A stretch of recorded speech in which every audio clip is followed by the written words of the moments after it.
जिसके मुरीद नरेंद्र मोदी हैं, जिसके काम की तारीफ प्रधानमंत्री ने 7 समंदर पार अमेरिका में भी की। पेशे से डॉक्टर, कर्म से योद्धा, सोच से फरिश्ता, ये पहचान है काशी की डॉक्टर शिप्रा की। एक डॉक्टर जो बेटी पैदा होने पर फीस नहीं लेती। 10 साल में 575 फ्री डिलीवरी करा चुकी हैं। शिप्रा के हॉस्पिटल का स्लोगन ही है, बेटी नहीं बोझ, आओ बदलें सोच। भारत का मान इस बेटी के बनने की कहानी में कई जख्म हैं। कम उम्र की थी तो पिता दुनिया छोड़ गए, नानी के घर पली, माँ ने कहा इंजीनियर बनो, पर शिप्रा की जिद ने डॉक्टर बना दिया। क्लिनिक खोला तो बेटा पाने की संकुचित सोच ने भी गुस्सा दिलाया, बहुत बार दिल भी भर आया। एक बार पति से कहा कि अब हर बेटी के पैदा होने पर मुफ्त तोहफा दूंगी। पति बोले तोहफे से क्या होगा, हिम्मत है तो मुफ्त में बेटियों की डिलीवरी कराओ। बस यहीं से शिप्रा को एक सोच मिली, सोच से उम्मीद जगी, उम्मीद को जिद में तब्दील किया, जिद को मिशन बनाया और बन गई प्रधानमंत्री नरेंद्र मोदी और देश की नजर में वो डॉक्टर जो बेटियों की मसीहा हैं। आज हर परिवार से कहती हैं, बेटी पैदा करना, मुफ्त में डिलीवरी कराऊंगी। नतीजा, शहर में गैर कानूनी गर्भपात बंद हुआ और आसपास बेटियों की तादाद बढ़ने लगी। कभी नारायणी, कभी अपराजिता, कभी शक्ति, कभी जननी। वक्त गुजरता गया और बेटी के माँ बाप नए नए नाम देते गए। अल्फाज कम पड़ जाते हैं, विशेषण नहीं सुझाते, शब्दकोश थम जाते हैं। डॉक्टर शिप्रा जैसों के सामने शिशु शिल्प का शुद्ध शिरोमणि शिलालेख है शिप्रा। आपको इंडिया न्यूज का सलाम। हम महिलाएं के बेहद खास एपिसोड में आपका स्वागत है। आपके साथ मैं रचना बंसल। आज की मेहमान बेहद खास हैं। जब घर में कोई संतान पैदा होती है, हालांकि वक्त अब बदला है, ज़माना बदला है, बेटी होने पर बहुत ज़्यादा खुशी आप पहले चेहरों पर देखते नहीं थे, और जब ऐसी तस्वीरें सामने आती हैं तो बहुत सी सोच भी बदलती हैं। बिना वक्त गवाए अब मैं उन ख़ास मेहमान का आपसे तारुफ करवा देती हूँ जो हमारे साथ मौजूद हैं और जो बेटी होने पर बहुत ज़्यादा खुश होती हैं और पेशे से डॉक्टर हैं। डॉक्टर शिप्रा श्रीवास्तव, आपका बहुत बहुत स्वागत है आज हम महिलाएं के इस खास एपिसोड में। डॉक्टर शिप्रा वो डॉक्टर हैं जो कि बेटी होने पर फीस नहीं लेती हैं, यानी कि जो पेरेंट्स आते हैं अपनी संतान को हॉस्पिटल में जन्म दिलवाने के लिए, उनमें अगर बेटा होता है तो ठीक है, अगर बेटी होती है तो उनसे किसी तरह की कोई फीस नहीं लेती हैं। सबसे पहले तो आपको बहुत बहुत शुभकामनाएं, आप इतना अच्छा और बेहतर काम कर रही हैं। वो ज़माना भी था, हालांकि सोच बदली है। अब तो पेरेंट्स ये चाहते हैं कि भाई बेटी हो जाए, बड़ी इमोशनल बेटियाँ होती हैं, केयरिंग होती हैं कि हमें बेटी चाहिए, लेकिन वो भी परिवार आज मौजूद हैं जो बेटी होने पर खुश नहीं होते, लेकिन आपने खुश होने की वजह दे दी है, वो भी बेटी के जन्म होते ही। कहाँ से सोच आई है आपको? एक्चुअली जब भी हॉस्पिटल में किसी बिटिया का जन्म होता था, पहले की हम बात बता रहे हैं, तो एक बड़ा अजीब सा माहौल हो जाता था और कोई बहुत खुशी, रेयरली कोई फैमिली ऐसी होती थी जो बेटी होने पे खुश होती थी। अदरवाइज़ हम लोग ओटी में रहते थे और जैसे जो स्टाफ है बाहर जब बताने जाती थी कि बेटी हुई है या बेटा हुआ है, तो अंदर हम लोग को सुनाई दे देता था कि आज बहुत रौनक है हॉस्पिटल में, अरे बेटा हुआ है, तमाम फ़ोन, अरे बेटा बहला और इस टाइप का। और जब बेटी होती थी तो बिल्कुल शांति। इवन जैसे मेरे घर में, हॉस्पिटल के ऊपर ही मेरा घर है, तो मेरे बच्चे छोटे थे और वो कहते थे मम्मा आज तुम्हारे वहाँ बेटी हुई है ना, आज तुम्हारे वहाँ बेटा हुआ। मतलब उनको भी डिस्क्रिमिनेशन समझ में आता था। अच्छा। कि आज हॉस्पिटल में बहुत हल्ला हुआ, इसका मतलब बेटा हुआ, आज बिल्कुल शांति, मतलब बेटी हुई है। अच्छा डॉक्टर शिप्रा श्रीवास्तव, ख़ास बात ये भी है कि बनारस से आती हैं, प्रधानमंत्री नरेंद्र मोदी का संसदीय क्षेत्र है और आपकी इस पहल को प्रधानमंत्री नरेंद्र मोदी ने खुद सराहा भी है। आपकी मुलाकात और भेंट भी हुई, उन्होंने आपकी तारीफ भी की। ये अनुभव ज़रा साझा कीजिए, फिर इसकी शुरुआत पर हम आते हैं। ये बात है 14 जुलाई 2019 की। मोदी जी आए थे बनारस, तो कुछ 10-11 लोगों को उनसे मिलने के लिए बताया गया था कि आप लोग को उनसे मिलवाया जाएगा। और तो उसमें ये कहा गया था कि जब आपका नंबर आएगा, मतलब हम सब लोग से, कि जब आपका नंबर आएगा तो आप क्या करते हैं इसके बारे में उनको बताइएगा। तो जब मेरे पास सर आए तो हमने उनसे कहा कि हम ऐसा ऐसा काम करते हैं। तो उस समय तो कुछ ज़्यादा उन्होंने बोला नहीं, बस मेरी बात सुनी और फिर वो नेक्स्ट के पास चले गए। तो फिर हम लोग से कहा गया ठीक है अब आप लोग हॉल में बैठ जाइए। तो हमको लगता है मेरी बात समझ में नहीं आई उनको, क्योंकि हम बहुत ज़्यादा जल्दी बोलते हैं। तो लेकिन जब स्टेज पे सर आए और उन्होंने स्पीच दिया, तो अपने स्पीच में बोला कि यहाँ हमारे बीच में ऐसी भी एक बहन जी हैं जो बेटियों की डिलीवरी पे पैसा नहीं लेती हैं और इतना बड़ा काम कर रही हैं, इस टाइप की बहुत सारी बातें बोली। क्या बोली ये हमको नहीं याद है, क्योंकि फिर तो मेरे आँख से आंसू ही निकलने लगा था। देश के प्रधानमंत्री स्टेज से मेरे बारे में बोल रहा है, अब इससे अधिक हमें कोई इससे बड़ा अवार्ड मिल नहीं सकता था। तो हम तो उसी में बस उसी दुनिया में खो गए। उन्होंने क्या क्या बोला ये हमें नहीं पता, लेकिन कुछ बहुत ज़्यादा बोला। क्योंकि जब प्रोग्राम ख़त्म हुआ तो जब हम बाहर निकले सब लोग हमसे, अरे प्रधानमंत्री ने आपके बारे में बोला, आपके बारे में बोला, तो बहुत ही अच्छा लगा, बहुत खुशी हुई। यानी कि प्रधानमंत्री नरेंद्र मोदी की एप्रिसिएशन आज आपको देश भर में पहचान दिला रही है। परिवार वाले तो बहुत ज़्यादा खुश होते होंगे, साथ ही प्राउड भी फील करते होंगे। आप कब से इस प्रोफेशन में हैं और कब से ये सोच आई कि हाँ बेटी होगी तो मैं कोई फीस नहीं लूँगी? 2000 में हम लोगों ने 2000 में हमने BHU से MD किया, प्रसूति स्त्री रोग से। फिर हमने अपना हॉस्पिटल खोला, हमने और मेरे हस्बैंड डॉक्टर मनोज कुमार श्रीवास्तव ने प्राइवेट हॉस्पिटल खोला। हम दोनों ने मिलकर प्राइवेट हॉस्पिटल खोला। हॉस्पिटल तो जाने जाते हैं कि मोटी मोटी डॉक्टर फीस ले लेते हैं। तो हम लोग अपना काम कर रहे थे, लेकिन तब बच्चे मतलब फैमिली भी, बच्चे भी छोटे थे और नया सेटअप था, तो हम लोग उसी में बिजी थे। लेकिन ये चीज़ तो हमेशा ही ध्यान में आती थी कि जब बेटी होती थी तो उसका कोई डिलीवरी चार्ज नहीं लेना, डिलीवरी बेटी होती थी तो बहुत सैड सा माहौल हो जाना, अच्छा नहीं, तो मतलब ये चल रहा था दिमाग में, क्या करें ऐसा क्या करें। तो बस वही एक दिन हमने अपने हस्बैंड से कहा, डॉक्टर साहब बेटों के होने पे तो बहुत खुशी रहती है, हम चाहते हैं कि कुछ ऐसा करें कि बेटियों के भी होने पे वैसी ही खुशी रहे। तो हमारी जो सोच थी वो बस इतनी ही थी कि हम उन्हें अ सॉर्ट ऑफ गिफ्ट दे दें कि एट दैट पॉइंट उन लोग लगेगा चलो बिटिया हुई है, गिफ्ट मिला, चलो ठीक है। लेकिन डॉक्टर साहब ने एक शब्द में कहा कि अगर उनके चेहरे पे खुशी देखना चाहती हो तो उनसे किसी प्रकार का कोई डिलीवरी चार्ज मत लो। अच्छा। तो उस दिन तो हमको लगा कि ऐसा कैसे होगा, मतलब वी आर प्राइवेट प्रैक्टिशनर, इसी से हमारा काम चलना है। फिर हम, हस्बैंड भी डॉक्टर हैं? मेरे हस्बैंड ने BHU से MBBS MD किया है, मेडिसिन। अच्छा अच्छा। नेक्स्ट डे एक बिटिया हुई और नॉर्मल हुई, तो हमने कहा डॉक्टर साहब क्या करना है, तो उन्होंने कहा कि कोई डिलीवरी चार्ज मत लो। तो हमको लगा कि अच्छा चलो नॉर्मल डिलीवरी में तो बहुत ज़्यादा पैसा भी नहीं लगता है और फिर मेरा ही चार्ज है, चलो ठीक है नहीं लेते हैं। तो हमने उनसे कोई डिलीवरी चार्ज नहीं लिया। ये बात है 25 जुलाई 2014 की। उसके बाद नेक्स्ट डे फिर एक डिलीवरी हुई, फिर बिटिया हुई और ये सीजर से हुआ। तो हमने कहा डॉक्टर साहब क्या करना है, उन्होंने कहा कि कोई डिलीवरी चार्ज मत लो। बस उस दिन से फिर हम लोगों ने, एक हमारा स्लोगन बना हमारे इनिशिएटिव का, बेटी नहीं है बोझ आओ बदलें सोच। और इसी इनिशिएटिव से हम लोगों ने स्टार्ट कर दिया कि कभी भी कोई डिलीवरी बिटिया होगी तो उसका किसी प्रकार का कोई डिलीवरी चार्ज नहीं लिया जाएगा। यानी आज जो शिप्रा श्रीवास्तव देश भर में मशहूर है इसलिए कि फीस नहीं लेती हैं, वो सोच दरअसल आपके हस्बैंड की है। बिल्कुल बिल्कुल। आज उनका सपोर्ट ना होता तो शायद ये पॉसिबल नहीं था। मतलब ये सोच ही, हम तो ये सोच ही नहीं सकते थे कि पैसा न ले। ये पूरी की पूरी सोच मेरे हस्बैंड की है। हस्बैंड को डेडिकेट भी आप अपने ये सभी इंटरव्यूज कीजिएगा। अगर उनकी सोच ये ना होती, या सबसे बड़ी बात है क्योंकि बेटी शादी होकर आएगी ससुराल में, अगर ससुराल से सपोर्ट नहीं है तो बहुत सी चीज़ें वीक पड़ जाती हैं। उन्हें स्ट्रॉन्ग करने का काम आपके हस्बैंड ने किया है। अच्छा, ये तो रही शादी के बाद की बात जिसमें ये सोच आई, और आज आप अपने इसी इनिशिएटिव के चलते प्रधानमंत्री नरेंद्र मोदी की तारीफ पा चुकी हैं। बच्चे क्या कहते हैं? बच्चे कितने हैं आपके? मेरे 2 बच्चे हैं, बिटिया और एक बेटा।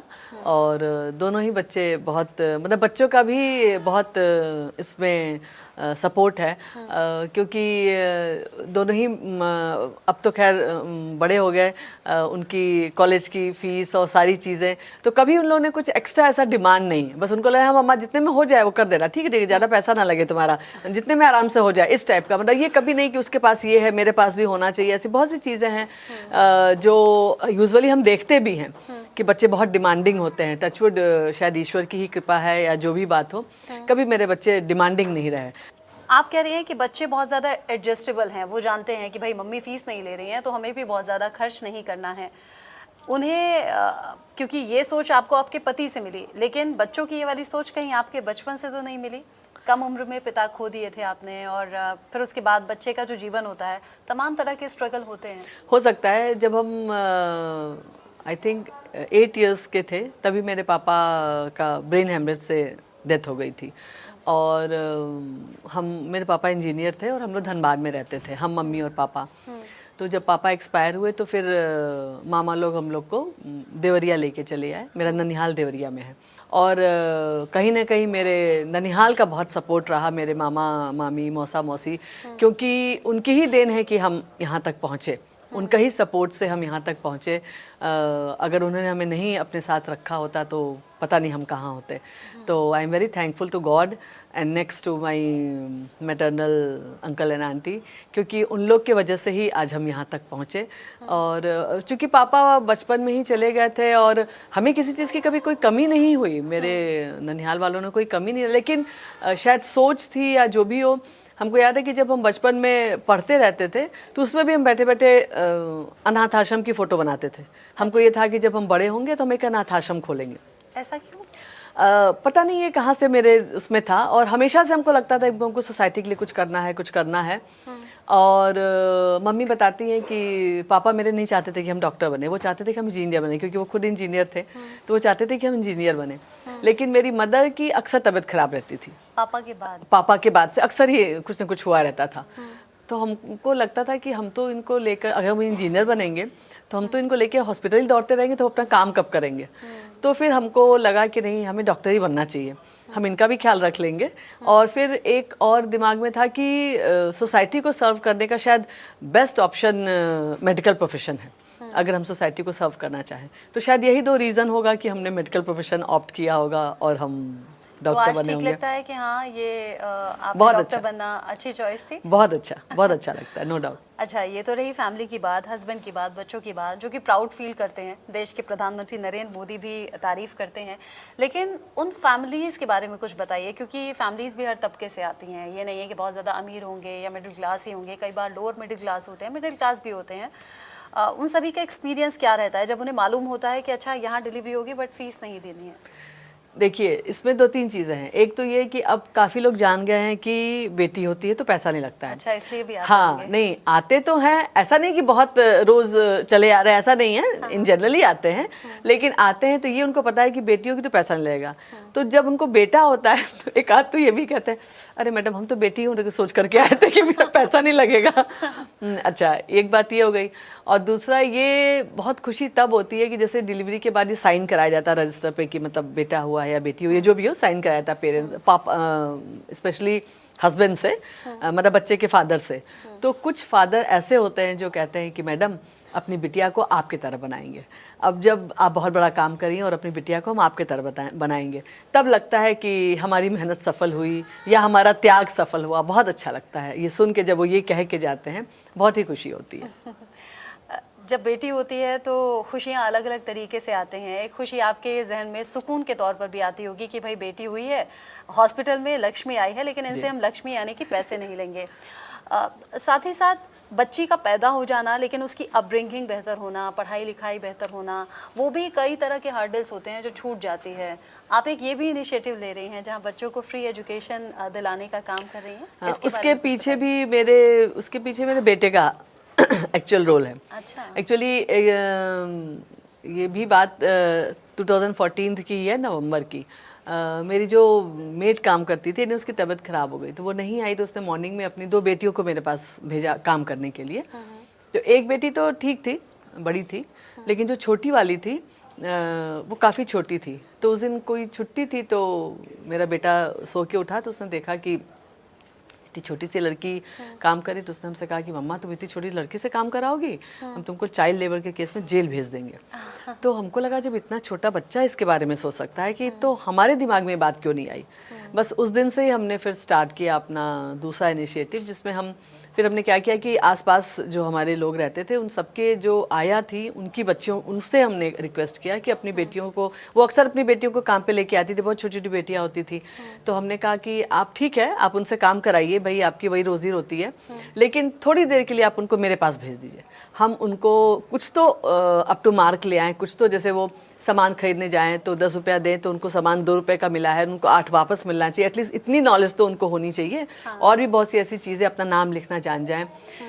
तो अच्छा ठीक है मैडम, भेजेंगे। आई 2-3, लेकिन उन बच्चों का ही मन नहीं लगता था, क्योंकि वो तो कभी पढ़ाई वढ़ाई उन्होंने किया नहीं। तो फिर वो भाग जाती थी। फिर हमने कहा कि क्या करें कि ये टिकी रहें। तो फिर हमने उनको कुछ कुछ स्नैक्स देना स्टार्ट किया कि अच्छा ठीक है, तुम लोग आओगी, पढ़ने आओगी तो तुमको कल ये बना के खिलाएंगे या ये मंगा के खिलाएंगे। तो उनको उस लालच में वो आने लगी। फिर हमने उनके लिए यूनिफॉर्म सिलवा दिया कि तुम आओगी तो ये कपड़ा देंगे पहनने के लिए। तो ऐसे करते करते करते 5 बेटियों से हमने इसको स्टार्ट किया था। और करते करते उन लोग को देखे अच्छे वहाँ गई तो इनको खाने को भी मिलता है, इनको कपड़ा मिलता है, इनको पेन पेंसिल मिलता है, इस लालच में फिर और बेटियाँ भी आने लगी। और बड़ी खुशी हुई कि उनमें से फिर एक आध माएँ आई, उन्होंने कहा कि मैडम आपने इनको पढ़ने का अब इनको इंटरेस्ट हो गया है तो अब इनको हम सरकारी स्कूल में इनका नाम लिखा देंगे। ऐसे करके बहुत सी बच्चियाँ मेरे वहाँ से स्टार्ट करके सरकारी स्कूल में उनका नाम लिख दिया, पढ़ने गई। और इस समय भी मेरे पास 32 ऐसी बेटियाँ हैं जो प्राइमरी एजुकेशन मेरे वहाँ लेती हैं। उसमें बहुत सी ऐसी भी हैं जो स्कूल जाती हैं, शाम को फिर आती हैं कि एज अ कोचिंग कि चलो मैडम हमको ये पढ़ाया गया है, अब इसके आगे हमको क्या करना है।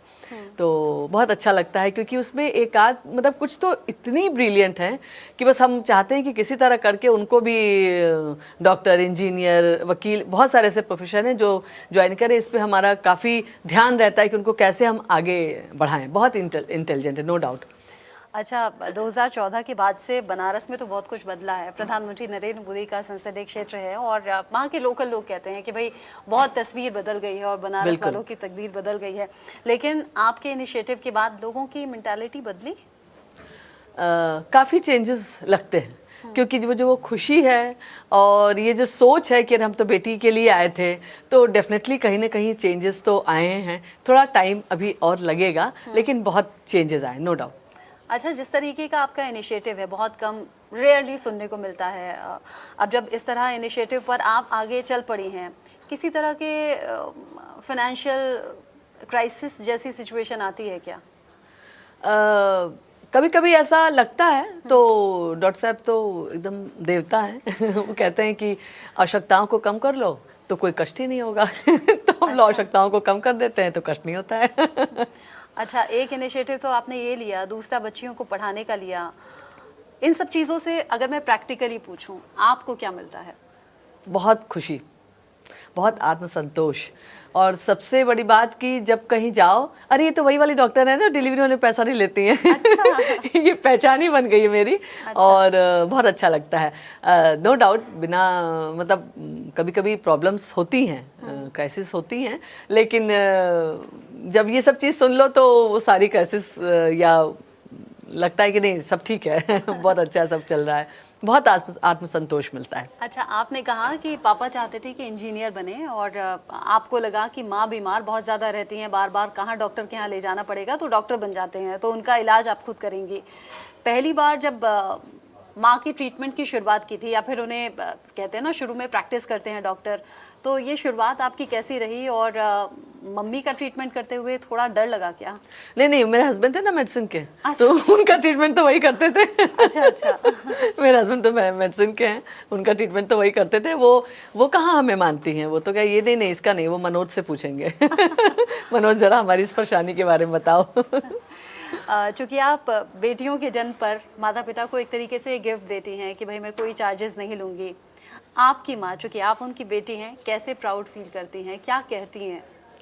माँ तो खुश होती हैं, नो डाउट। माँ से हमको लगता है ज़्यादा मेरे इन लॉज खुश होते हैं। अब तो खैर वो इस दुनिया में नहीं है, नहीं तो बहुत खुश। मेरी मदर इन लॉ तो मतलब बहुत बड़ा काम करियो शिप्रा, पैसा जाने दो, पैसा तो सबके पास रहता है, तुम बहुत बड़ा काम करियो।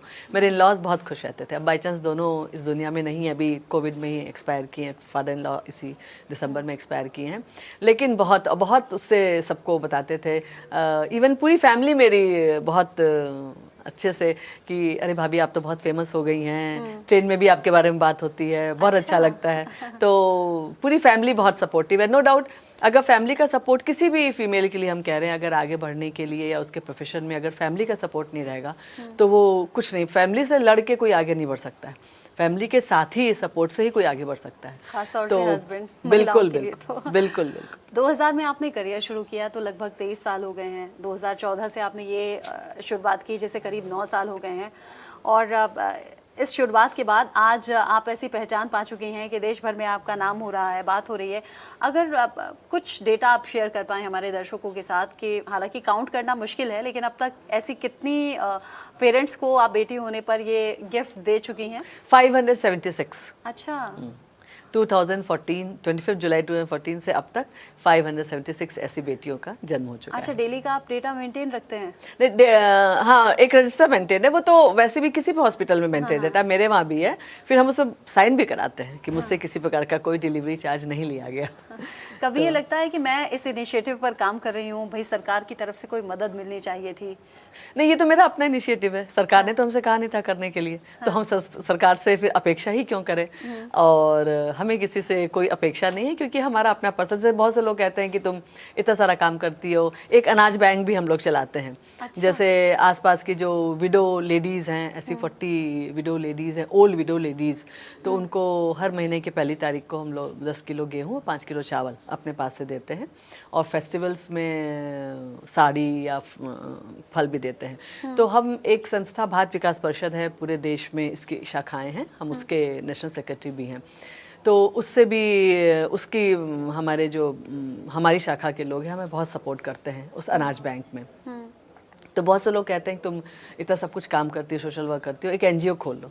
तो हमने कहा नहीं, ये तो हमारा अपना पर्सनल है, हमें एनजीओ नहीं खोलना। और कोई हमें सपोर्ट कर दे ठीक है, अदरवाइज हमें अपने से करना है। ऐसा नहीं कि हमने किसी के कहने पे हमने किया, ये तो हमारी सोच थी। तो हम किसी से क्यों एक्सपेक्ट करेंगे कोई आके हमारी हेल्प करे। कोई हेल्प कर दे तो मोस्ट वेलकम, अदरवाइज हमारा तो चल ही रहा है। अच्छा, यानी आपने अभी बैठे बैठे 3 इनिशिएटिव तो ऐसे गिनवा दिए हैं मुझे।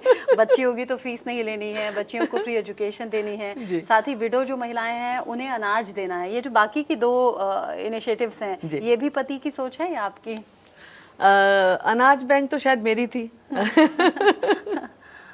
और बेटी पढ़ाने वाली भी मेरी ही थी। अच्छा। लेकिन सपोर्ट हस्बैंड का डेफिनेटली। हस्बैंड के सपोर्ट से आज आप बहुत से अच्छे इनिशिएटिव्स चला रही हैं और भविष्य के लिए बहुत बहुत शुभकामनाएं हम आपको देंगे। जिस तरीके से आपकी पहचान बन रही है उसी तरीके से बनती रहे। लेकिन शिप्रा श्रीवास्तव अपने आप में एक नाम बन चुका है, सिर्फ वाराणसी बनारस के लिए नहीं बल्कि पूरे देश के लिए। चूँकि आज आप हम महिलाएं की खास गेस्ट भी हैं, तो हम महिलाएं यानी कि आधी आबादी जो देश की है उसके लिए आपका कोई खास मैसेज होगा क्या?